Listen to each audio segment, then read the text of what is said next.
Thank you, Audrey. Thank you, Audrey. So pig survivability is obviously a big issue for our industry, and just to give you a little bit of history on this project that we started in 2018, it's been a 5-year project. It's a consortium type of approach because we think that it's a multifactorial problem, survivability, and so improving mortality takes a consortium type of approach. A lot of subject matter experts that can bring a lot of experience and resources to bear on that particular issue. And so even before that, in 2017, we funded a project looking at the incidence of sow prolapse as sort of a run-in to the consortium. And so for the last 5 years, these folks have been working on improving survivability, reducing mortality in all phases of production for us. So I'm going to introduce the panel, and then what we're going to do is have them tell a little bit about their role, their objective, participated on the panel, and then any of the actionable outcomes that came from their particular project. So immediately to my left is Dr. Jason Ross. He's an associate professor and department head in the animal science department at Iowa State University, specializes in swine reproductive physiology. He also serves as the director for the Iowa Pork Industry Center. Dr. Laura Greiner is an assistant professor in the Department of Animal Science at Iowa State University. Her research focuses on addressing contemporary challenges in swine production with an added emphasis on improving sow and piglet nutrition. Jordan Gephardt is an assistant professor in swine production at K-State. His research interests involve practical problems the swine industry faces, such as production medicine, safety of livestock feed, and nutrition. Next is Dr. Chris Rademacher. He is a clinical associate professor at Iowa State University's College of Veterinary Medicine, the Iowa State Extension veterinarian, and is an associate director of the Iowa Pork Industry Center. Dr. Mike Tokash is next. I'm sorry, I just stuttered over your name, Mike. Okay. If I wasn't reading it, I could have said it, right? Dr. Mike Tokash is next. He is a university distinguished professor and swine nutritionist and extension specialist in the Department of Animal Science and Industry at Kansas State University. And Joel DeRucci is on the far end. He's a professor specializing in swine nutrition, environmental management research, and extension in the Department of Animal Sciences and Industry at Kansas State University. Before we started today, we were sort of joking that he was going to bat cleanup and that this was sort of like a little league team, right? Yeah. But I want to make a difference there. This is actually the all-star team, okay? If you look at these folks that are here on our panel today, we're extremely privileged by the depth and breadth of the knowledge that these folks bring to our industry each and every day. They have dedicated their careers and their lives to working for the betterment of the swine industry, and so we're extremely grateful for them. And for me, as a director of animal science at the National Pork Board, it has been a privilege and an honor to work with them over the last 5 years as they have done research, communication, and training around the area of pig survivability. So with that, I'm going to turn it over to Jason, and we'll just let the panel talk for a little bit. And then at the end, we hopefully have left enough time that we can have a robust discussion, because I know there's lots and lots of questions from you folks that are in the room, and these are the experts, so it's your opportunity to ask those questions. So with that, Jason. All right. Thank you, Chris. It's a pleasure to be here and represent the team that's been leading the Improving Pig Livability Project. I just want to start by thanking you. If you're a checkoff payer, a producer, a farmer that's paid checkoff dollars, thank you for the support, and the National Pork Board that's provided the support to do the work that we've done the last 4.5 years. And this team has been very intentional to make sure that when we allocate dollars to a research project, that we're very intentional that they're going to pay value back, and the information from those projects are either going to help producers make decisions or help them to not make decisions that are going to pursue that aren't going to be profitable for them. And so that's been a very intentional process for this team, is to be good stewards of those dollars. As I mentioned, this is a part of the team. We have about 16 investigators that started on this project early on, and we've had projects that have focused on economics, sow mortality, wean to finish mortality, all the components of the production supply chain and tying it all together to improve the overall supply chain livability and profitability of the pork production system. So one of the first parts of that was some of the work that was done by Lee Schultz and some of our extension staff, and I just want to point out some of the efforts that they did from an economic analysis, and really the outcome of their results would be that there is, for every 1% reduction in wean to finish mortality is worth about $1 per pig marketed. So 80 cents to $1 per pig marketed. So that's real money. They also worked on, spent quite a bit of effort analyzing the cost of a dead sow, right? Or losing a sow to mortality as opposed to culling and marketing. And every sow that you lose in a sow farm is worth cost the system around $800 to $1,000 per sow, depending on the market. So for example, if you had a 5,000 head sow farm and you change mortality by 1% on sows, that's going to improve, you're going to save $40,000 to $50,000 a year. So it's real money, and that's the importance of the work and the importance of trying to understand the underlying causes and contributors to mortality across the production system to really help drive it down and give producers the tools that they need. And so that's been the overarching objective of this project, is to create information and knowledge to drive down mortality. So my group has, from the research standpoint, really had focused on sow mortality, and really specifically in the area of pelvic organ prolapse, which has been a tremendous contribution to sow mortality in the last decade. It represents, depending on the farm or the system, 20 to 30% of overall mortality. It represents probably 2 to 5% of total mortality now in sow farms. And so it's a very costly problem to the industry that wasn't here 10, 12 years ago. So we've spent quite a bit of time doing different projects. I won't get into all the details of all those projects, but I want to share some take-home points on the different projects that we did. And so one of the first things we did, even before this project started, we were surveying the industry to get information on production practices, collecting data on sows to understand what are indicators or associations even with pelvic organ prolapse in the sow herd. And the reason we were doing that was because in very early conversations with Dr. Hostetler and others, we didn't even really know where to begin from a research standpoint, where to start investigating. And so we conducted the survey, and some of the things that we found that I think have held up in other groups that have done work since then is that body condition score has a real influence on pelvic organ prolapse in a sow farm. And so what I would say is that the sows that are thin in late gestation have a much greater probability of prolapsing and farrowing than sows that are at ideal or above ideal body condition, right? And that was something that actually was counterintuitive to us at the time, but that's been consistently repeated by others' observations as well. So that's one thing, is managing the body condition score, body condition of sows in late gestation.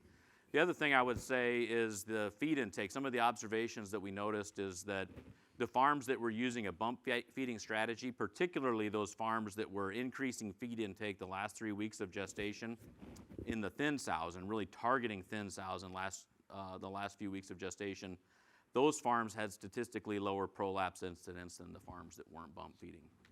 And the other thing then, when farms move sows into farrowing, those that were feeding greater than 5 pounds per day had lower prolapse incidence than the farms that were feeding less than 5 pounds per day when they moved them into farrowing and before they farrowed. Obviously, when they farrow, they are ramping them up pretty quick on feed intake.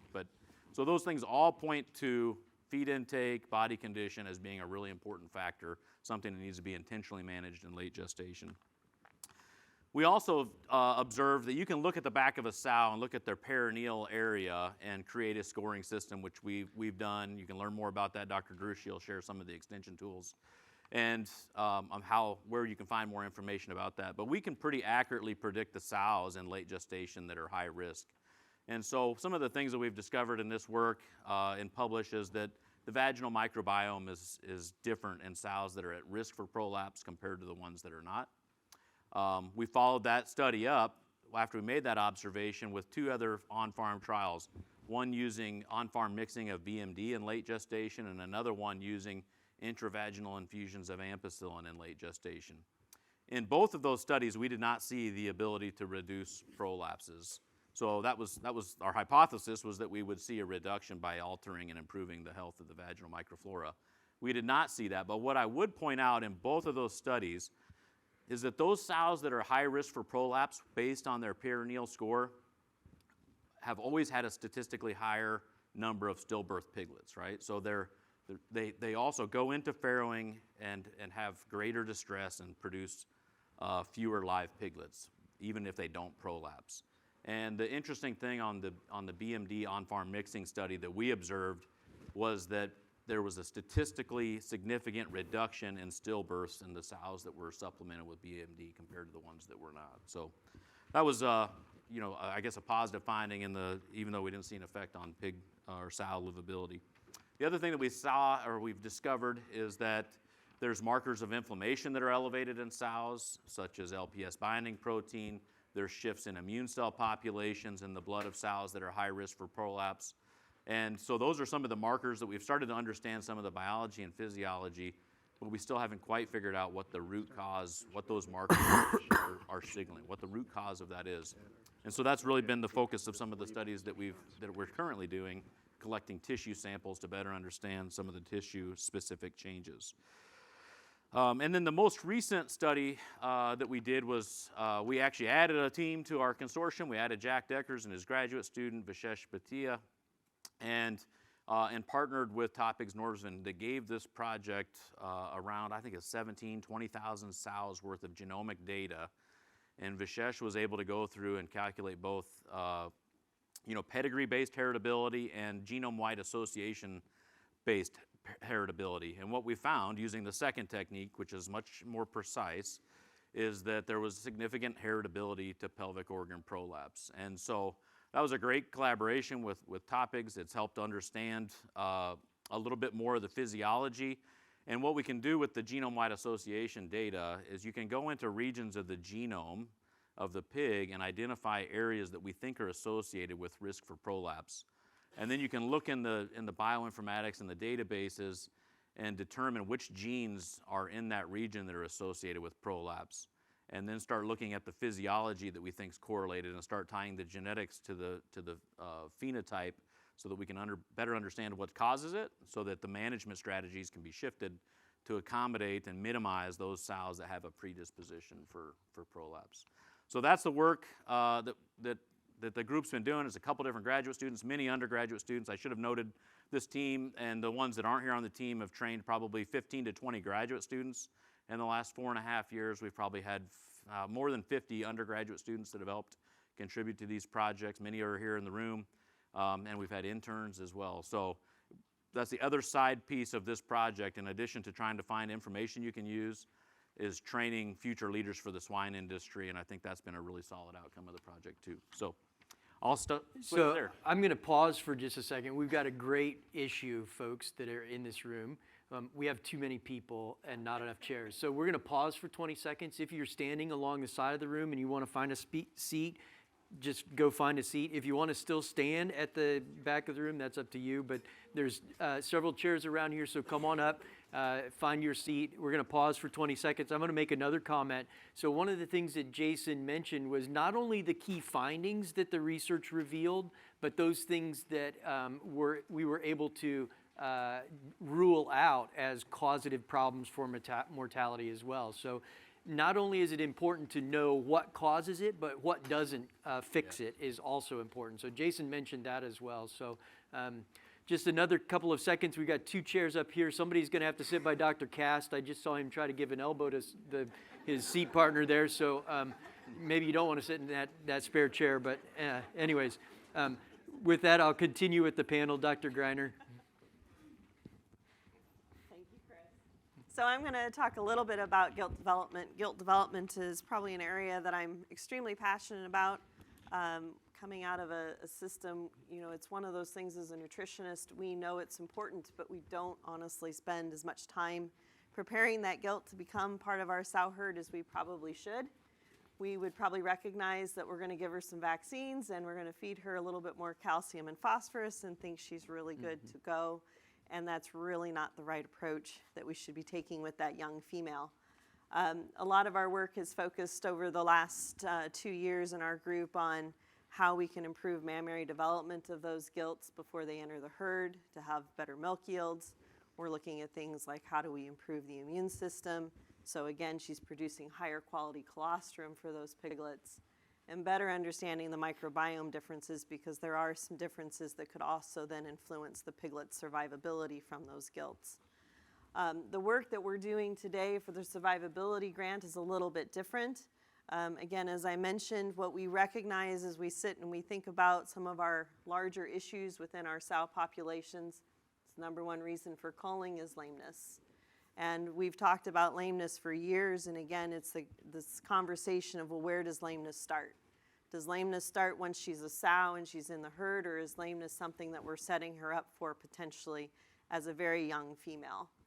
And we know as an animal grows, if they grow very fast, they develop lesions within their joints, and those lesions over time become arthritic.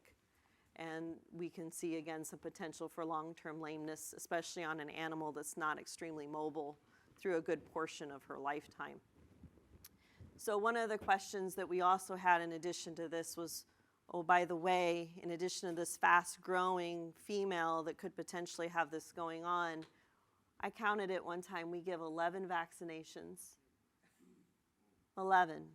From the time she's 50 pounds until the time she's bred.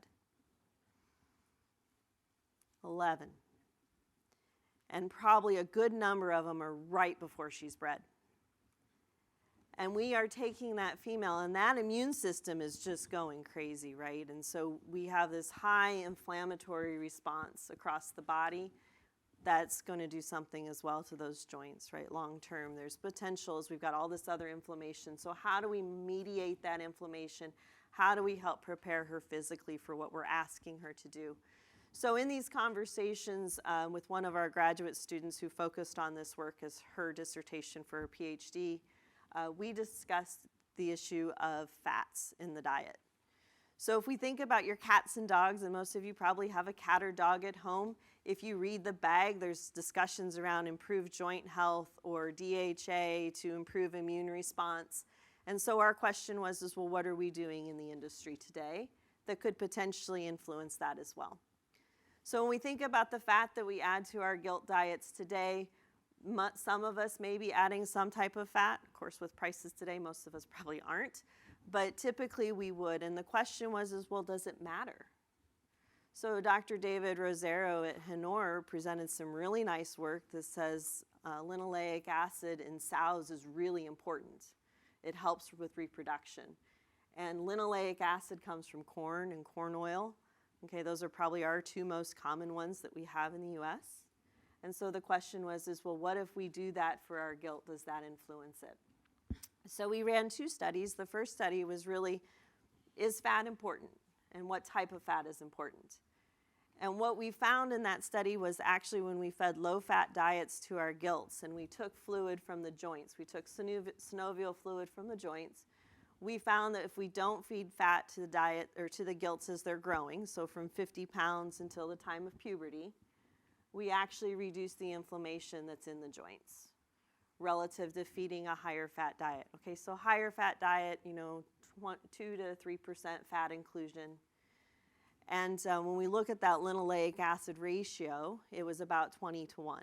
Okay, so for those of you, if you're feeding some distillers in your diets and those types of things, that's about the ratio we're looking at, 20 to 1 for linoleic to alpha-linolenic ratio. If you go back to that pet food bag, your pet is probably getting a ratio of 4 to 1. And so that was our second study is, okay, well, one, we know that feeding lower energy diets is okay, but can we now feed a different ratio and potentially help that immune system and help those joints and that inflammation? And so we fed diets where we were down to 4 to 1. So we had 20 to 1 diets and we had 4 to 1 diets. And what we actually saw, at least in the gilt, is there was no difference. Okay, so we didn't see a difference in joint fluid inflammation. So that for us is really intriguing. What we did find, which was really odd, was the gilts actually grew at the same rate as the barrows. Yeah, new Paline, right? No, it's not.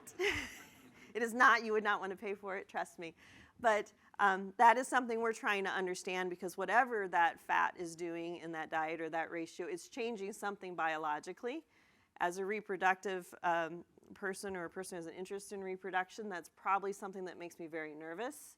If we're manipulating the gilt to behave like a barrow, there could be some long-term consequences. And so our graduate student did look at the ovaries. We did look at heat detection, and we're still kind of trying to interpret that data before we talk much about it. But those are the two studies that we contributed to the survivability, was to better understand energy and better understand fat composition. We currently now have a study going with a producer here in Iowa, where we're looking at about 11,000 gilts over the course of a year, and we're feeding some of them a low energy diet and some more of a normal energy. So basically we're trying to slow the gilts down by about a month, and trying to take the data that we interpreted from this work and see if we can improve longevity of those females, mainly through lameness. So that is the opportunity that this grant has given us, is to give us that background so that we feel confident that we can go into a commercial barn and ask a producer to let us work with them on trying to improve longevity.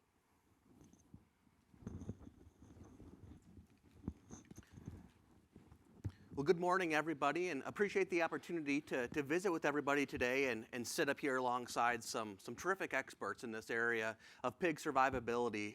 Tremendous work, as was introduced at the beginning of the session, that's been done in this area, again, by a consortium. A lot of different experts, reproductive physiology, nutrition, veterinary medicine, microbiology, all coming together to address this one common problem as an industry focused on survivability. And Dr. Ross mentioned it as we started off the session this afternoon, and I'd like to reemphasize that. Not only is some of the key takeaways and some of the key findings of the project, the research, and those practical things we can do in the barn on a daily basis as caretakers to try to maintain survivability the best we can, but another really important outcome of the project is the training component. And I, being a product of that, as mentioned, the number of undergraduate students who've been involved in projects, the summer internship program that's been highly successful over the last several years, with a high rate of those summer interns as undergraduate students then progressing and going on to graduate degrees or veterinary school as well. So it's been a terrific opportunity for exposing undergraduates, and also building and creating opportunities for graduate students. And as I was finishing up my training at K-State in veterinary school, I had an opportunity to be involved in some of the early stages of the project, switching gears a little bit, focused on that time after weaning. What are things available in the literature focused on post-weaning mortality? So I had an opportunity during my graduate training to do a few lit reviews, to go in, again, on the early stages of the project, focused on this area of post-weaning survival. What do we already know, or what's published in the literature focused on addressing post-weaning survival? What are some of the things that we know will influence this?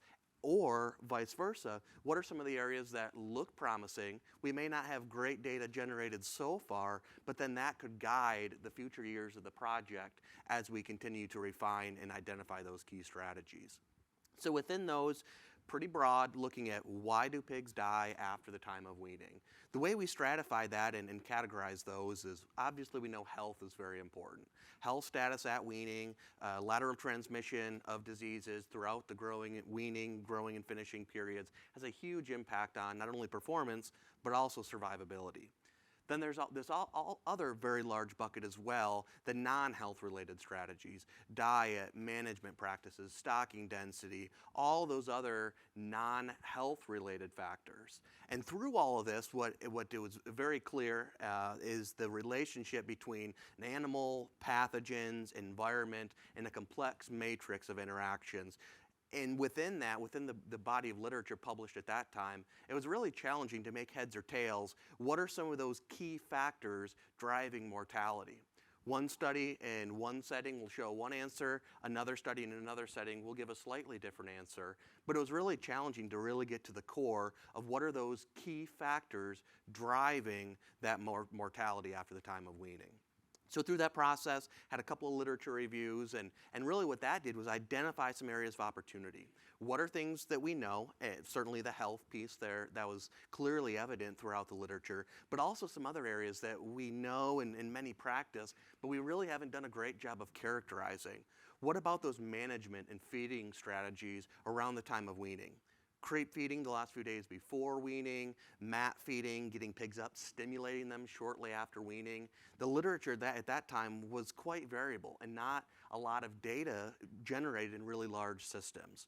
Likewise, we know the impact of health, but we really didn't have great data to summarize what is the specific magnitude of impact that mycoplasma or PRRS, combinations of different pathogens, in concert or in combination with different environmental factors, what does that do to overall mortality?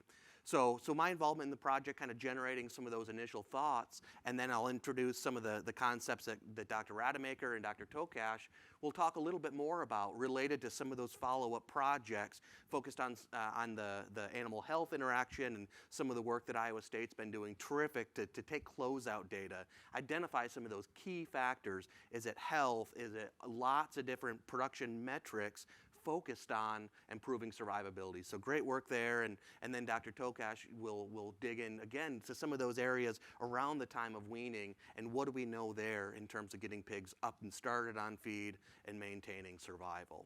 So I won't steal any of the thunder from those two, and again appreciate the opportunity to visit with everybody this morning. All right, I appreciate it.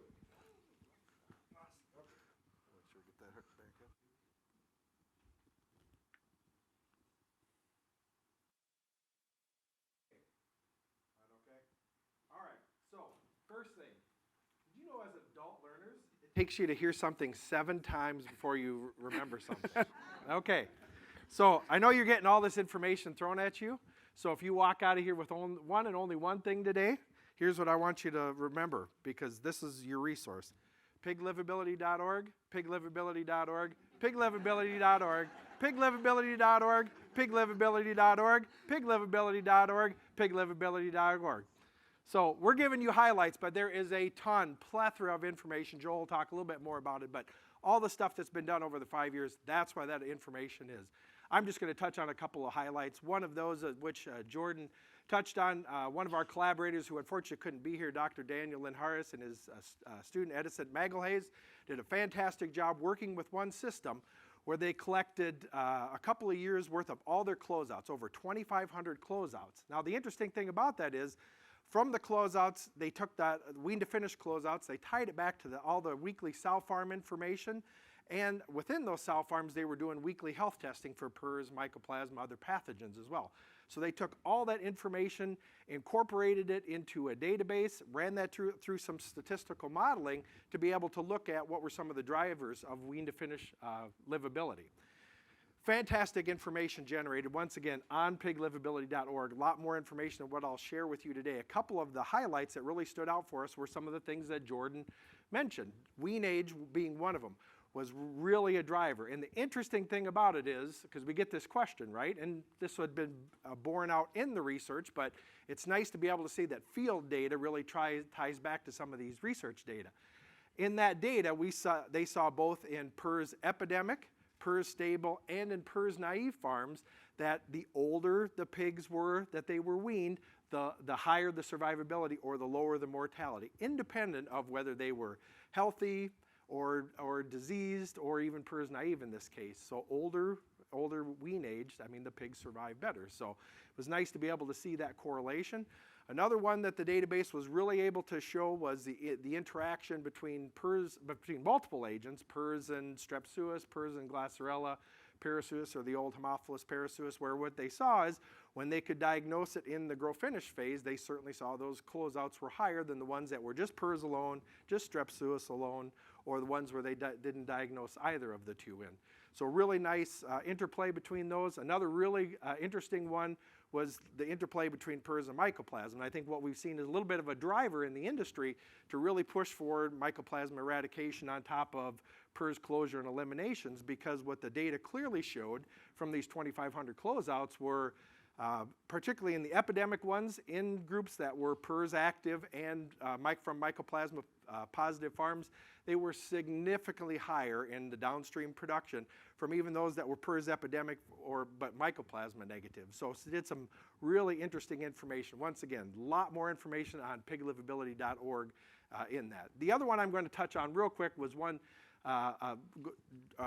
jumping back to what Jason was talking a little bit with some sow livability stuff. We did some demonstration projects as well as on top of more controlled research. One of the demonstration projects that I was involved with was working with a system looking at what are some ways that we can really work with farm staff. Can we potentially, by identifying those at-risk sows earlier, can we really drive sow mortality down on the farm? So what we did is we went out and we took a veterinarian, we walked with the gestation farm manager, and we really just focused on the breeding and gestation. We didn't do anything different in farrowing. We left farrowing alone as is, but we went out there, the farm fed one time a day, right? So 24 hours between, we had an acute idea if a sow wasn't eating, there was probably a problem, right? So we went out there first thing in the morning, walked with them, we flagged anything that wasn't eating. And then what we would do, obviously, you go out there and you do that, you got about 30 minutes for those sows to all eat before they lay back down. So we spent 2 weeks with them, just flagged them. After we flagged them, then we came back later and then spent some time doing some further evaluations and then just treating them. We didn't change anything with the treatment cards, nothing. All we did is we spent 2 weeks with the farm staff just trying to teach them about early identification of those sows. And then we walked away from the farm. We wanted to see if spending those 2 weeks, were we really going to harvest anything from that? What we were able to show is the farm that we chose at that time was about 17% sow mortality. It was probably one of the poorer farms in that system. The breeding and gestation guys, they got it right away because it's like, well, wait a minute, we spend more time, we treat these sows earlier, that's fewer dead sows that we got to pull out. This makes sense, right? So really what we saw was we evaluated the 23 weeks before the 2 weeks that we spent with them and then compared to the 23 weeks afterwards. They went from 17% annualized sow mortality to about 12.5. So they dropped about 4.25%, sorry, it was about 16. So 4.25% reduction, so a 25% total reduction in sow mortality, excuse me, just by simply walking in and identifying those sows, really using the primary metric is, hey, that's how all these other sows are up and that sow didn't get up today. Now, a lot of times when we get them up, we'd find, well, maybe they were just starting to get toe tapping lame and they just didn't want to get up at that time. And some of them were for other reasons as well. But it was amazing how just identifying those sows early, what a better success rate that we've had at doing that. Now, we walked away. That farm was really successful, went from one of the worst to one of the best. That system went back, implemented that system on the other 40 of their farms after they finished that evaluation, and their whole system mortality dropped by about 3%. Now, in addition, they were doing some other thing with gilt management and some other changes that they were doing, but that was a significant thing. They went back and went to this team, they put one person in front, one person in back when they dropped the feed, and then walked and flagged the sows, came back later in the day when they had time and treated them. But throughout that whole system, they would say that was one of the more impactful things that they were able to do to drive sow mortality down. So once again, where are we going to go when we want to look up information? piglivability.org. Thanks for your time today. Chris, that was great. So my portion of the project was to lead up some of the wean to finish mortality research, the prospective studies out in the field. So we worked with a number of production companies around the United States and conducted, as part of this project, there were 10 experiments with using over 17,000 pigs to look at some of the things that were identified in Jordan's literature review. And then we also followed up with a couple literature reviews around what can we do to impact feed intake immediately after weaning. And that was an area that we identified that we were having a lot of struggles across production systems as getting pigs started on feed right after weaning. And so we tried a number of different things. We used creep feeding before farrowing. We did liquids, powders, large pellets before and after weaning to look at their impact on how fast pigs got up on feed or how much weight they lost initially after weaning. going through all those studies, well, then we looked at mat feeding after weaning. We did glucose boluses to pigs that weren't eating immediately after weaning to look at the effect of that. And of all the things that we did, we found out that, yes, creep feeding before weaning is important to reduce the number of pigs that lose weight after weaning, improve growth performance, reduce mortality in the nursery. Mat feeding after weaning, we can reduce mortality by using mat feeding. Both of those strategies, though, the impacts are not enormous. And that's probably one of the biggest things that we learned is that we can impact it, but you're talking 1.5% type improvements in mortality, which are important, but it's not moving you from 10 to 5% mortality, as an example. And then we also, on all of our work with the different products before and immediately after weaning, one of the things we found is that we have extreme variability in how pigs start on feed, even within the same facility. So we had some trials where we would have 60 to 70% of the pigs in the population lost weight from weaning to day 3 after weaning. In other groups, only 25% of them lost weight. But that was still a pretty high percentage, that 3 days after weaning, they were lighter than they were at weaning. So one of the things that we noticed was some of the differences we saw, not only within systems, but across systems. And so we wanted to look at the genetic side of it as also part of the project.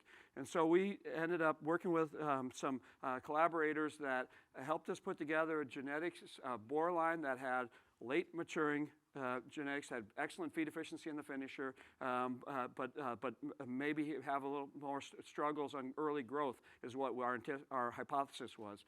And then we had an early maturing boar line that we knew didn't have as good of late finishing growth maybe, but they grew better in the nursery stage. And so within those two lines, selected for the extremes basically. We bred sows and then raised those pigs up, and the results were very much like we thought they might come out, is that the pigs that were from that early maturing genetic line there were about 3.5%, 4%, if I remember exactly, percent of those pigs lost weight the first 3 days after weaning, versus about 50% of the pigs from the late maturing sire line. So genetics obviously is a very important piece of this in terms of getting pigs up on feed.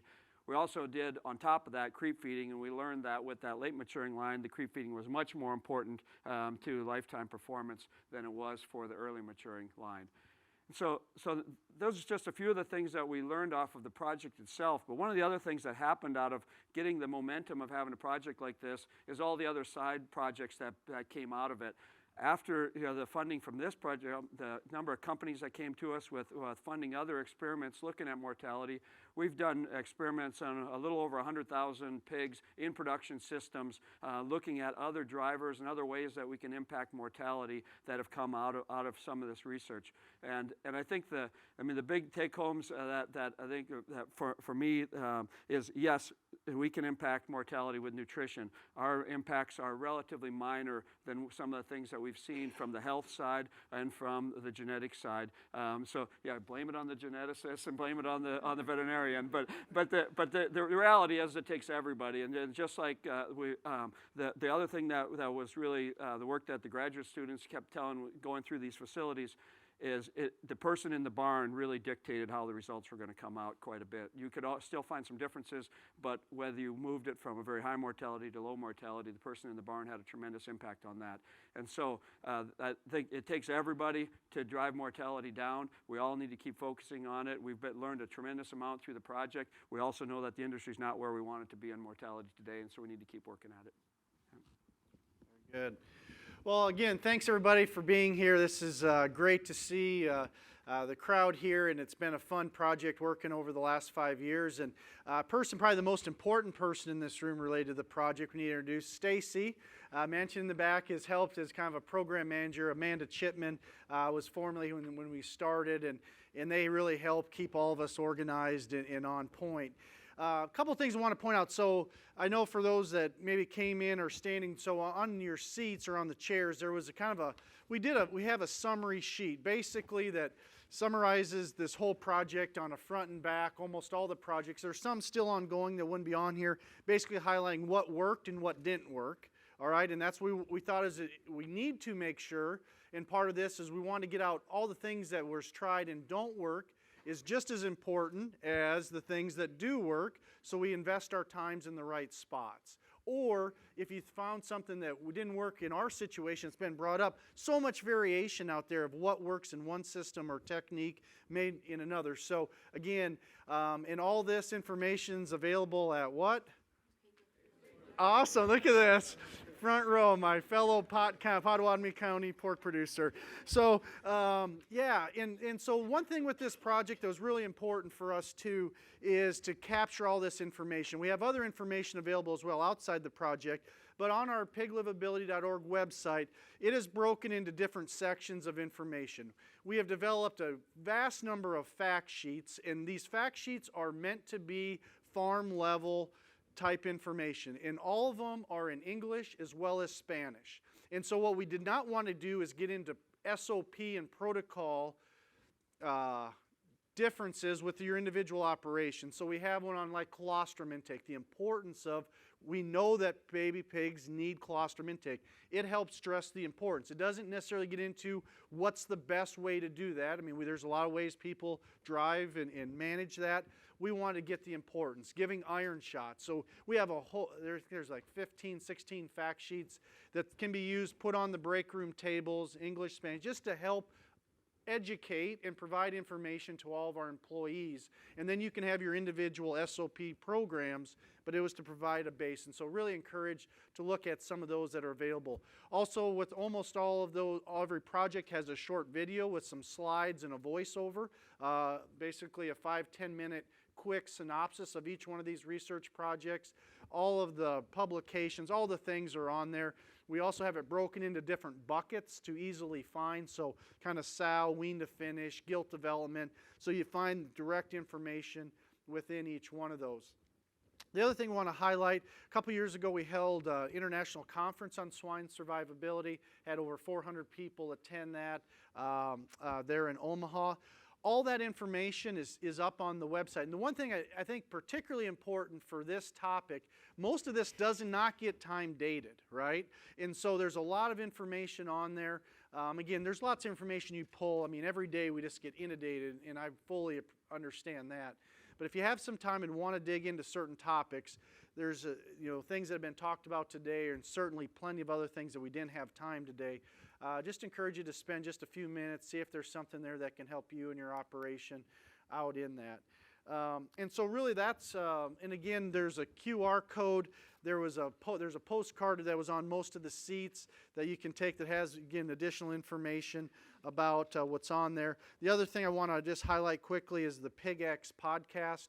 We're just completing our third year. There's actually about 36 podcasts now directly related to swine survivability. Again, all those you can find with however you get podcasts or if you listen. Again, many of them I was just re-looking through the list of the ones we first started. Again, those are not time dated, right? There's a lot of just direct information on some of the aspects related to swine survivability. And again, I know a lot of podcasts, a lot of information out there, but if you want to skim that list, we have all that available on the website. And if there's something that sparks an interest, you can sure do that. So I think with that, Chris, that's kind of the things I wanted to talk about. Again, appreciate all the collaborators.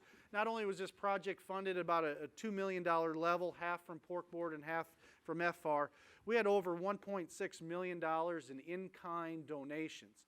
And so I would say all the research that was done, we talked about all the production systems. Not one production system charged a facility fee. We provided the people, we provided assistance with them. This wouldn't have been done without a massive industry effort to get all that done, and just appreciate all those, and there's several in the room that were part of that consortium type approach. So with that, Chris, we'll kick it back. Well, thank you panelists for that too, and I would like to double down on what Joel finished with, right? The pork producers in the United States invested $1 million in this effort on the front end. That partnered with Foundation for Food and Agriculture Research, and they said, yes, this is a worthy cause. We will also put in $1 million. So right there, we leveraged our pork producers' dollars. $1.6 million in-kind contributions came from pig farmers themselves in allowing the research projects. And then an additional $1.5 million came from additional grants that these folks got as a direct result of having that investment from from the pig farmers in the U.S. So it's just a great story in how we can leverage those dollars for an initial investment into something much bigger and much larger over time. So I'm going to take a moment and just thank our panelists by a round of applause real quick.